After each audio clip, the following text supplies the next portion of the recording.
Check it out. It's the Laugh to Learn podcast.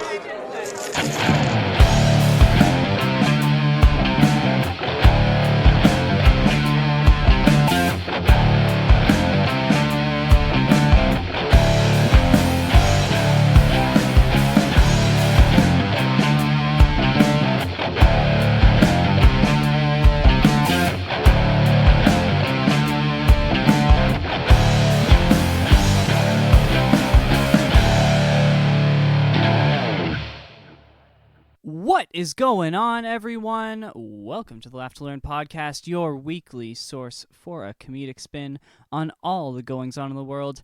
My name is Jacob Paveo, and I come to you from the Great White North every single Tuesday evening, Eastern Standard Time, fresh for download to listen to at work on Wednesday morning for everyone the entire world around. As always, this podcast comes to you completely ad-free, and all that I ask is for you to subscribe on whatever podcasting platform or network you happen to be listening on today. Maybe it's even over on YouTube. Throw the subscription up over there. And tell your friends about me in person or with a share over on social media. That would be fantastic. Just tell a lot of people about the podcast and help it spread. Also, if you have a second, please go rate us 5 stars over on the Apple Podcast app, I guess you would say now, because it is great help to us, and it helps us show up higher in searches. Give it 5 stars on Apple Podcast, on Google Play, on Stitcher, on whatever app it is you happen to be listening on. Now, as I started doing a few weeks ago, I'm going to give a quick update on what's going on in my life. What's going on in my life? I didn't even say that very well. It is Sober October. It is week 2. If you are unaware of what's going on, go back to last week's episode with the Sober October crew. I have not had a drink. I had not had a puff of the wacky tobacco, the green kind at least. And it's now October 8th, so that's 8 days of sober me, and we are doing our workout challenge, which I should have pulled this up before I started, but I didn't. So I'm going to pull up the leaderboard as I babble here for a second, but ultimately we are trying to see who can log the most cardio minutes. So we're using the Fit IV app. And you can follow along with us online and get involved using the hashtag L2L Challenge. So as of right now, something strange is happening with Trav's account. He says he's at 4,100 points, but we see 3,600 points. So you know what I'm saying. He might be a little bit of a cheater. Might have a cheater on our hands, folks. But that doesn't matter because yours truly, I am in the lead with 4,809 points. Mate has 4,296. And like I said, Trav says he's around 4,100 right now. But according to this leaderboard, he's at 3,645. So we're going to have to figure that one out. But let's see the last 7 days. So I've logged 13 workouts so far in 7 days. So just about doing 2 a day. Actually, yesterday I did 1, and today I'm doing 1. And I'll get to why in a second. But I'm going to get back to doing 2 as early as I can. Luckily, yesterday and today I have ball hockey, and I log some wicked cardio. So it's about an hour long, and I'll easily pull in around 700 or 800 points in that hour. Whereas like a normal workout, you would expect to come in around 500 points for an hour, 600 if you're like really pushing it. So I can do really well when I'm playing a game. So I'm going to top up, hopefully be around 5,600 points by the end of today because I have to go play a game after this. So I'm recording it quite early, actually. It's 4:30, so if there's some Trump news that I'm not going to talk about. If anything crazy breaks today, like I said, I'm recording it at 4:30 in the afternoon. And the reason for that is at work, it is fiscal year end. I've talked about it before. I'm an accountant, and my job is very boring, so I will not talk about it here. So everyone is aware, this is going to actually be a short episode. I had to go to a warehouse where we store a bunch of product and do an audit on Saturday, and then I spent my weekend reconciling that audit, and then today was finalizing it and putting a bunch of stuff into action, and now getting ready because this coming Saturday is our actual year end, so I have to run a physical inventory count of all of our locations while also doing my regular job and while also preparing for some period end stuff I have to do and year end stuff I have to do. It's quite crazy. I got about 4 hours of sleep last night, and about the same thing on yesterday was Monday, so yeah, Sunday night was about the same thing. It's been quite crazy. So today is actually like the one day of the week that I'm not bringing anything home. I have a CPA course that I have a test on Saturday for, which I have to have it done by Saturday, so I'm going to do it Friday night because you just do it online. But yeah, I have a lot of stuff going on right now, but I know we had some increased viewership from the Sober October episode, and my episode with Adam the Engineer brought in a few people, so I definitely don't want to miss a week. So I wanted to get this out there. Plus, I wanted to get people thinking because the Canadian election is coming up, and most of my listeners are in Canada. So if you are not, I apologize, but it's still interesting, I think, to hear about it. This week, I'm going to answer the question that I've been putting off because I finally this week decided who I'm voting for. So that is basically all I'm going to talk about, and I'm going to talk about the main reason why. Next week, I'll see how I feel, if I have time to expand on it. I'd like to because next week will be my last episode. I'm just checking the calendar before the election. It will be, yeah, because then I'll be on October 22nd, and at that point we should know who the next prime minister is going to be, because the election, if I do recall, is on the 1st, but I'm looking it up because I don't want to be a dumbass and give you the wrong date. Yes, in fact, okay, that's so stupid. Yeah, it's Monday, October 21st. When you Google Canadian election, it should be in like big, bold writing at the top, like, here's the date. No, it's in this tiny little thing off to the side. Dumb as hell. Anyways, that is going to be our topic for today. Plus, I've got a few fun things. I promised you some jokes, so I've got a few funny things to throw in there. And yeah, like I said, short episode this week. I hope you guys enjoy it. This should be one, I would say normally the shorter ones are nice to share, but it's kind of political. So if you have friends who are really into politics, it's like a bite-sized way to get into it. Yeah, so without any further ado, let's get to it. Of course, I'm not going to tell you who I'm voting for up top, so we're going to start with what I normally call This Week in Stupid, but stupid this week is me because I've decided to go through and pull out some jokes that I have written from the past and one that I wrote from today. It's actually only 2 jokes, one from the past and one from today, so I'm being lazy as hell. But I have a question for you all. I have 2 questions, really. First of all, candidates are calling, and we are not answering. I had so many calls yesterday to our landline from the Liberal Party of Canada. No other parties have called. For those who may not know, in Canada, if you have a landline, any of the political candidates running in your area are given access to it. That way it's completely fair. Everyone gets access. They can do what they want with it. We got about 7 calls from the Liberal Party. I answered the first one and the last one, and then finally they didn't call back anymore.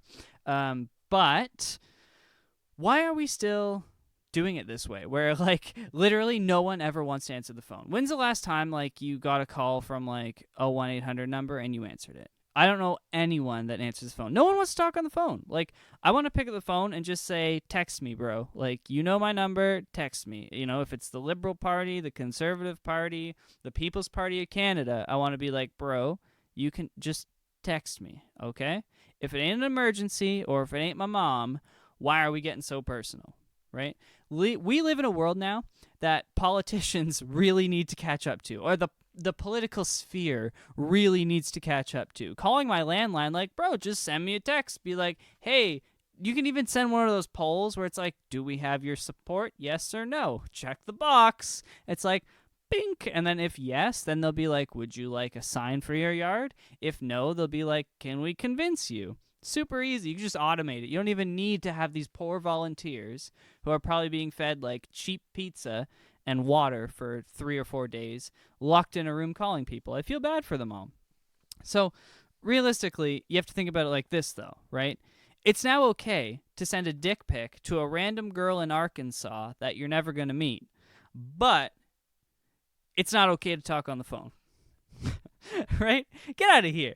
Now, we all know how a whore feels when a guy randomly kisses her. That's what it's like when you get phone calls from these random politicians. Literally, you're just like pushing them away, like, get off me. Don't even try it. Right? Another question for you. Can I dress as Justin Trudeau dressed in blackface? Hear me out. Technically, I would be dressed as a white guy who made a bad choice to dress in blackface, but I wouldn't be dressed as the guy in blackface. I would be dressed as the white guy dressed as the guy in blackface. I'm just asking the question, because technically I'd still be going as a white dude with black makeup on, because I'm going as a white dude who had black makeup on. Now, these are just questions for the future that I wanted to throw out there because I wanted to partially bury the lead before telling everyone who I'm going to vote for. So let's go through the main candidates, and I will tell you, I'll cover some stuff we already have for why I'm not going to vote for a few of them. And first of all, the Bloc Québécois, I don't even know who the leader is. Why am I not voting for them? Because Quebec shouldn't be separate from Canada. I don't speak French, can't understand what he's saying because he honestly rarely speaks English anyways. Not trying to get my vote, not going to get my vote. That was easy. I don't even think I have a Bloc candidate running here. Next, stricken from my list, and I'm going in order of the main parties and who I struck off the list first. The next one struck off the list, and people will be sad to hear this, is the Green Party. Yes, I rate them about as low as the Bloc. Unfortunately, the Green Party is like the Liberal Party, but just a little confused. That's the way it looks to me. Theresa May would be a fantastic Liberal candidate. Like, she would be a fantastic prime minister. But the Green Party does not have the infrastructure to run the country. I don't believe in electing someone in your riding and like putting a vote out, hoping to get one Green member up there so that they can vote along with the Liberals anyways. I would rather just vote for the Liberals. So they were like the next one to go.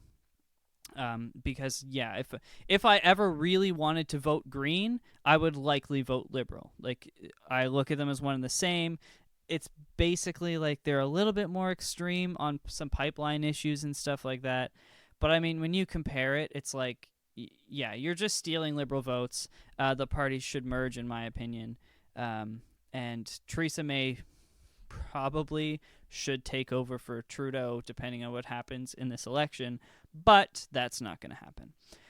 So the next, that leaves me with 3. I've still got the NDP, the Conservatives, and the Liberals. The next one I wrote off, I did quite publicly, and that was Jagmeet Singh and the NDP. So it was always very unlikely that I would vote NDP. I typically prefer going mainline with my vote.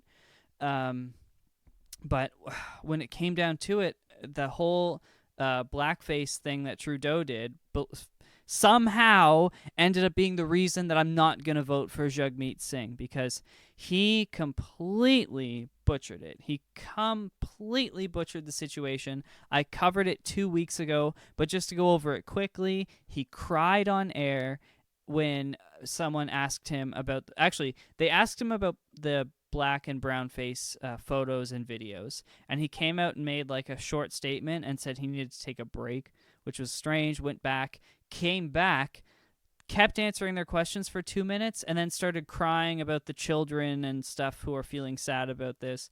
That guy, not ready to be a leader. Like I said in the podcast 2 weeks ago, How could I expect someone like that to sit at the UN, to sit at NATO meetings, G7 meetings, G20 meetings, and be a strong leader? You know what I mean? Like, because there are genuine, especially when you get to the G20. G7 is like, yeah, everyone just kisses each other's ass. The G20 is like actual, like, you have rivals in that room. So when it comes to the G20, like, you can't just take a back seat.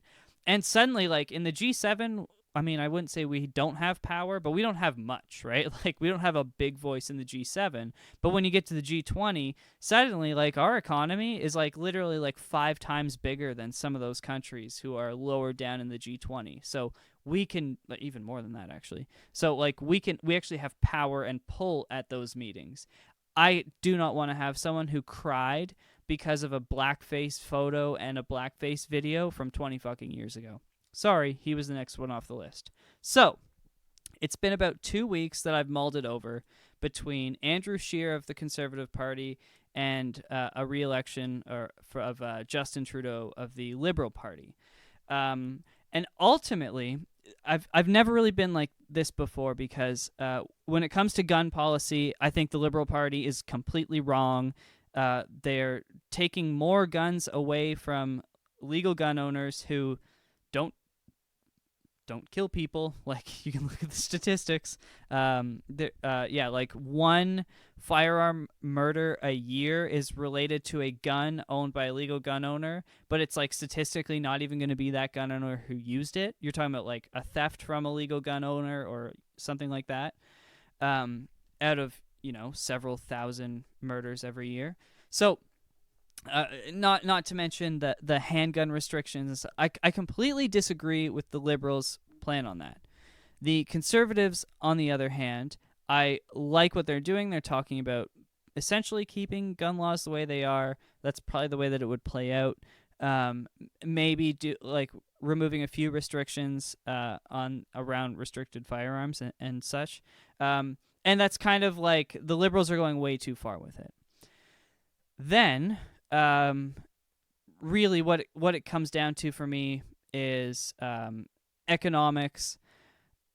I don't trust either party right now when it comes to what they're saying for economics. So the Liberals, I think, are being honest about not balancing the budget. I think the Conservatives think they can balance the budget, but what the fuck are you going to cut? Because they have not shown me, and I am someone who's studied finance, just like they all claim to have, I have not seen anything that tells me that they can suddenly balance our budget moving forward. I just don't see it. I don't know what you're going to cut. I don't know what you plan to cut. But you're also talking about lowering taxes. So they're talking about a decrease on taxes. This is the Conservative Party, a decrease on taxes to the middle class, while also balancing the budget. Those two things don't work. It just doesn't. If you look at historically, balanced budgets come from a combination of tax increases, not across the board, but in certain areas, and cuts. You really would struggle to point to someone who managed to actually cut taxes and cut spending and still balance a budget, because you have to cut spending astronomically more than you're cutting taxes. So I don't believe the Conservative Party when it comes to that. When it comes to Liberals, I don't like what they're saying, but I believe them. I believe that they're going to just keep spending money. I believe they're going to try and push through another tax cut.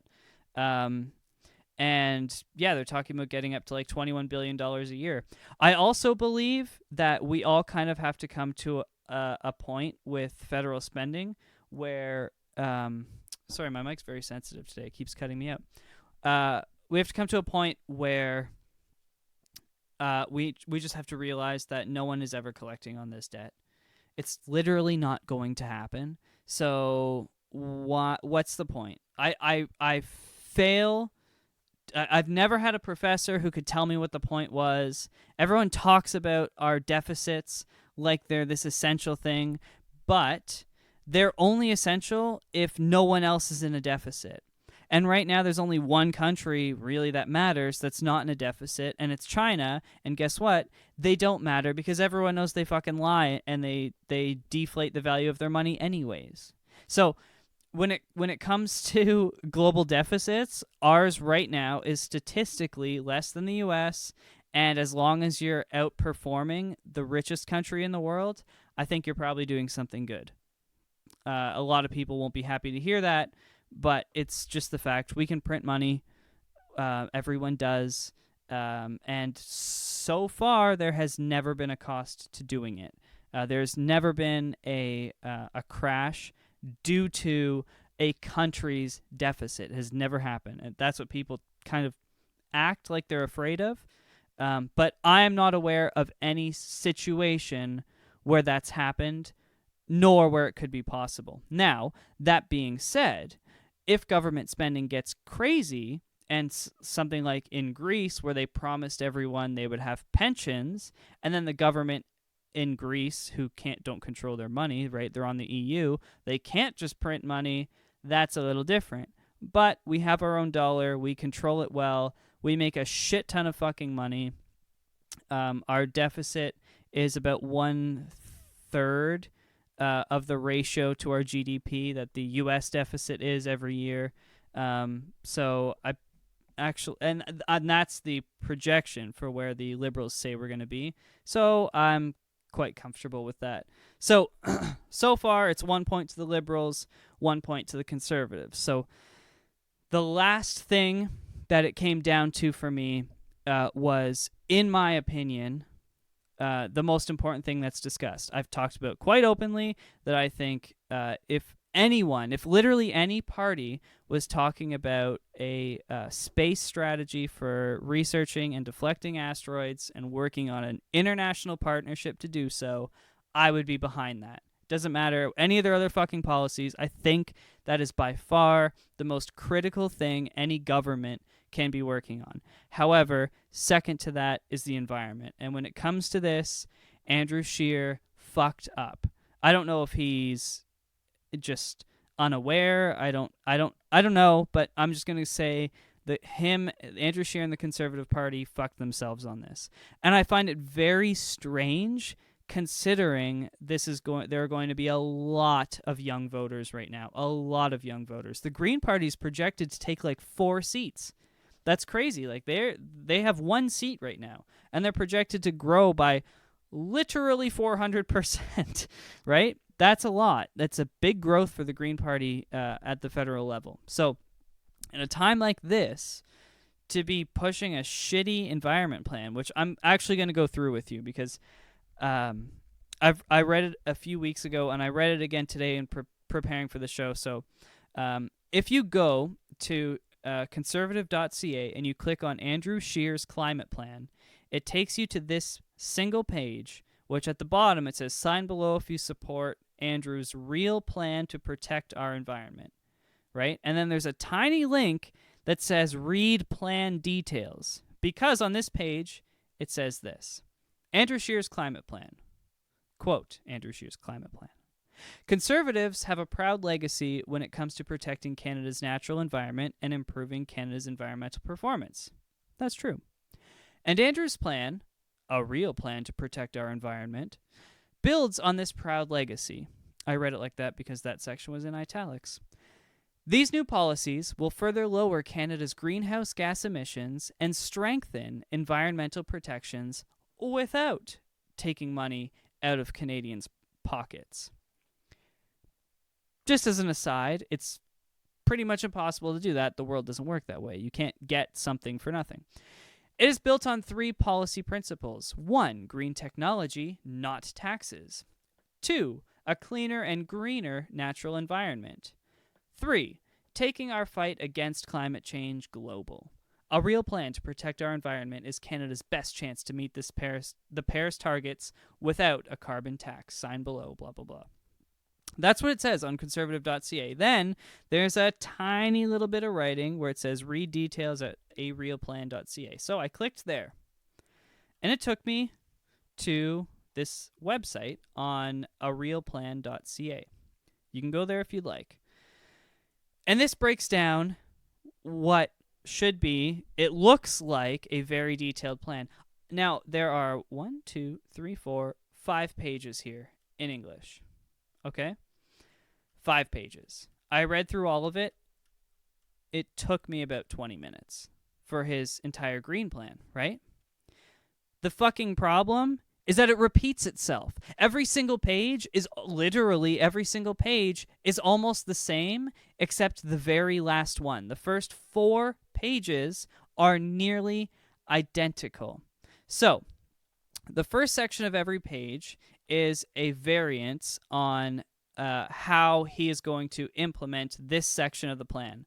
And in big green writing, it says the same, like the part that they embolden is the same on all four pages. Like, you know, when you're reading a magazine and it's like, here's a picture of Jacob talking into a microphone. It's as if they showed the same picture of Jacob talking into a microphone on all 4 fucking pages and put it in big bold letters, like to make sure you realize they haven't done any fucking work. So, the thing that gets repeated on every single page is in big green writing, because it's an environmental plan, so that's original. It says, as Prime Minister, Andrew Scheer will, and then there's 1 bullet point, set emissions standards for major emitters that will lower greenhouse gases and drive Canadian businesses to the highest standards of green technology. Sounds bloody fantastic. Fantastic. That's exactly how it sounds, like fucking shit. No, it sounds pretty good. But let's go through. So, first of all, his first point that I mentioned earlier was green technologies, not taxes. So, for green technologies, not taxes, as Prime Minister, Andrew Scheer will develop a green investment standards certification program that outlines eligible investments and require all companies with facilities falling under this regulation to report their emissions. We will establish an auditing function to ensure that emitters are complying with regulations and that investments are incremental. This means you will have a limit to how much you can emit, and if you emit more than said limit, you have to invest in green research. So it has to be a subsidiary or a division of a Canadian company doing research and development of emissions-reducing technology. Pool your investment with Canadian companies to combine on green technology. Buy Canadian green bonds or financial instruments, clean tech companies piloting or adopting emissions-reducing technology, or invest in a Canadian university and college program to advance the development of green technology. So, basically, if you go over the emissions limit, you get to take some money, and it will be small at first and grow incrementally over time. Investments are incremental. That's their way of saying to businesses, it ain't going to cost you shit. So incrementally, you will have to invest, which means you get funding for this. You get money back in Canadian green companies and technologies. Is it a good idea? Sure. If you spend over whatever, I don't even know the limits actually, because I don't have them in front of me anymore. But say 50 kilotons is the limit they set it at. Actually, I think it's 40 right now. So if they set it at 40 kilotons, for every 1 kiloton, rounding up, that you go over, you invest $175,000. I would say, okay, that's, I'm not really sure what that works out to be. Is that a lot? Is that a little? I don't know. But at least we know for every 1 kiloton you go over, that's what you invest. But that's not what's happening. There's no information on what the investments will have to be. It doesn't say that you can't invest in your own company. So basically there would be no change. Because like a company, like say I own a steel mill, and right now I'm investing, $100,000 a year to figure out, $100,000 a year to see if we can refine steel using less emissions, right? I'm investing $100,000. I have a scientist and a student working on it and whatever. And then they come to me and they say, well, you have to spend $20,000 a year on research. Fucking perfect. I have 4 years worth of extra emissions lined up for every year because I'm already investing $100,000 a year. That's how this is going to work. It's not going to do anything. Not to mention the cost, right? So like I've said, I'm doing in the middle of year end right now at work, and guess what? It's fucking expensive for the company. I spend a lot, and others spend a lot of extra hours working on this. You're going to have all these companies audited? Come on, Conservative Party. Next, he talks about a cleaner and greener natural environment. So, as Prime Minister, Andrew Scheer will review and update the invasive alien species strategy for Canada, as well as the invasive species action plans. That's good. Build on the important work that is done by Parks Canada to control pest species on waterways and lands that pose substantial threat to forest and aquatic health. That's fantastic. However, as someone who is a very avid fisher and outdoorsman, that's actually there's no change there. He also talks about managing protected areas, so using a science-based terrestrial and marine conservation assessment to identify the best opportunities for expanding our protected area network, including parks, marine protected areas, national wildlife areas, and migratory bird sanctuaries. Again, a fantastic idea, but you're talking about spending money again, which is counterintuitive to everything else he says. So everything he talks about is about cutting money until he gets to green policy and the environment. Green policy and the environment.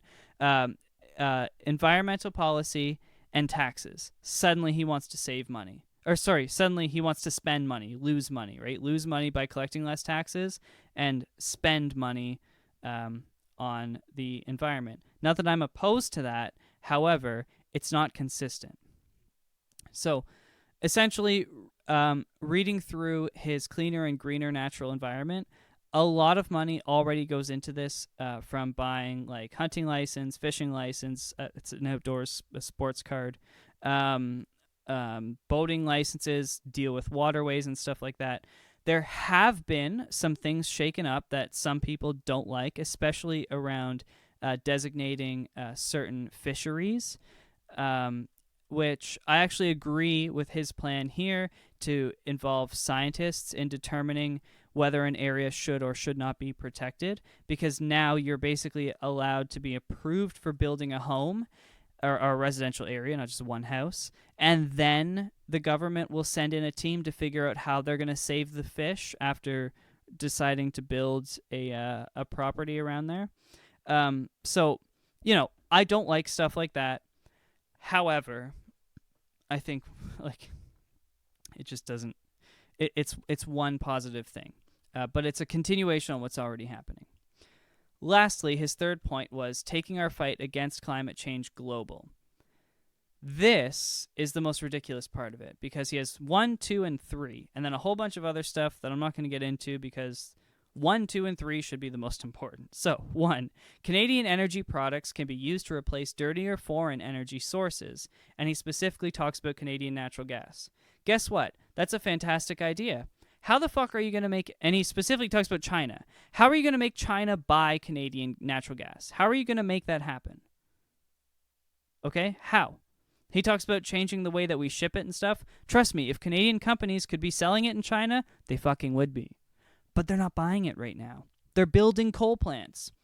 You can't start selling them natural gas. They don't want it. They don't want it. Next, number 2, the export of Canadian clean products can displace higher emissions products. Again, the same thing. It says our production standards are among the best in the world, and our required investments in emissions-reducing technology will make them even better. I don't disagree, but how are you going to get the rest of the world to suddenly start buying our products? You as the Prime Minister cannot do that. You can't do that. The world doesn't buy Canadian products. How are we going to make them buy Canadian products? If you came out and you said, almost like what Trump did, where it's like America first, make America great again. If you pulled that, some sort of shit like that, I would then buy into this, where it's like, we're going to help the rest of the world go green by selling our gas and selling products that are produced here using less emissions. I'd be gung-ho. But you can't just come out and say that we're going to be, because they're talking about a technology that Canadians are working on for carbon-free aluminum smelting.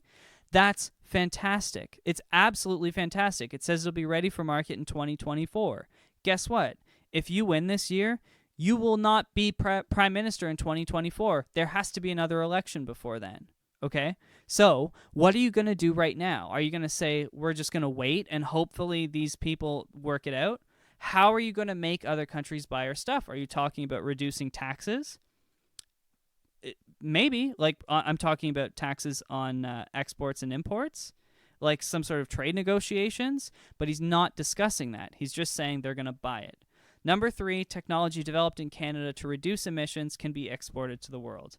Again, just as dumb as 1 and 2 for the exact same reason. So ultimately, because of his green plan, I believe that a carbon tax would work. I think it's the best way to go about forcing people to change. Why? Because if you have to spend more money on something, you're going to make the change. It's the way the world works. And a carbon tax. I'm actually more a fan of cap and trade than just a carbon tax, because it allows some free market movement. And basically, the companies in a cap and trade system, everyone can can emit a certain amount of carbon. And if you don't emit your limit, you can sell what's left over of your limit to someone else. And then every year you decrease the limit a little bit at a time. I like that because then the companies who are the best at innovating can make the most money, right? So the most powerful companies in your country become the ones that actually emit the fewest emissions. That's the way that I think we should go. But guess what? The Conservatives are the ones who actually turned that down. It was their idea originally, and then they said no. And now this is where we are. I'm voting Liberal in the 2019 election. I'm not happy about it. I'm not putting up a yard sign. I'm not going around boasting about it. Like I said, I wish I was voting for Elizabeth May because I think she would be a better prime minister. She should be far more ethical. But, I mean, the Trudeau government got involved, like SNC-Lavalin, they got involved in a corporate legal case. That doesn't mean fuck all to the rest. Like, it doesn't fucking matter, to be honest with you. I don't think it does. I don't think most people really do. I'd never heard of Lavalin. Neither had anyone else. Trudeau was trying to win votes in nearby districts in Quebec, and whatever, told a girl that the attorney general that you should go talk to them and maybe don't press charges. Guess what? They didn't listen anyway, so he got caught, and they didn't listen. And guess what? He's not going to do it again because he already got caught, so he's not going to do it again. I just think that when it comes to environmental protections, it's not even close. It's really just not. When it comes to taxation, I trust the Liberal Party with what they're saying they're going to do more than I trust the Conservative Party. And when it comes to actually as politicians, a lot of people like to make fun of Trudeau because he is a real politician, like through and through. And Scheer, I've never liked him. I just haven't. Since they first, I was actually hoping that they would put someone forward who I could really get behind because Trudeau fell off, blah blah blah. But plus the other thing too is Trudeau legalized pot, and that absolutely changed my life. It changed my life. And people can bitch and moan all that you want, but I guarantee you, it doesn't matter your age. Well, you're listening to a podcast, so statistically, you're probably a younger individual. You're not in your seniors, at least. I can guarantee you, if not you, there is someone who is literally within arm's reach of you in your life who suddenly went from the potential of a criminal record for doing something that is less hazardous to your health than drinking. Now they can do it whenever and wherever the fuck they want without worrying about that. It's a huge change. It's a huge step forward. A huge step forward in the world. We were the first major country to completely legalize marijuana. The first country in the G7. So that's huge. That's something to be really, really proud of. And that's something that Trudeau did. And I honestly, it would be somewhat hypocritical for me to lose. I kind of owe them another vote, I feel like, and then we'll see what the Liberal Party looks like next time. I might even owe them 2 votes, to be honest, but we'll see. That's definitely a big thing that pushed it this time. And I know a lot of people say you shouldn't vote for what happened in the past, but they made a promise, and that was their biggest promise, and they fulfilled it. So I have to give it to them on that. And yeah, that's where I stand right now. So thank you all for listening. Like I said, this is going to be a shorter episode. And yeah, I really encourage you guys to take these discussions outside in the real world with your friends or your family or with me over on Twitter or Instagram. Follow along because, once again, it's Sober October. I got to go play my hockey game and get all those insane cardio minutes in. And you can use the hashtag L2L Challenge and follow us over there because we're posting the leaderboards and posting what's going on. It's actually a lot of fun. There's still a whole bunch of days left in the month, so you guys can play along too. There's like 23 days left as of today, so come join in. Find yourself, get the Fit IV app. You can just use it for free. You get like a 14-day trial, and even after that, it can still track your heart rate and everything while you're working out. It's really cool. Or it's like $1 a month if you subscribe for a year, or $2 a month if you just pay once for like 1 month and then cancel it. That's what I did. Yeah, they're not like paying for this. You don't have to use them. You can use fucking any app you want. And yeah, so don't forget, please, thank you for sticking with me, but subscribe on any podcasting app that you happen to be using or over on YouTube. Tell people about me each and every week and about the podcast. You can reach me on Twitter or Instagram, as I said, or using the contact page at www.laughtolearnpodcast.com. And as always, until next time, I encourage you all to keep on laughing and keep on learning.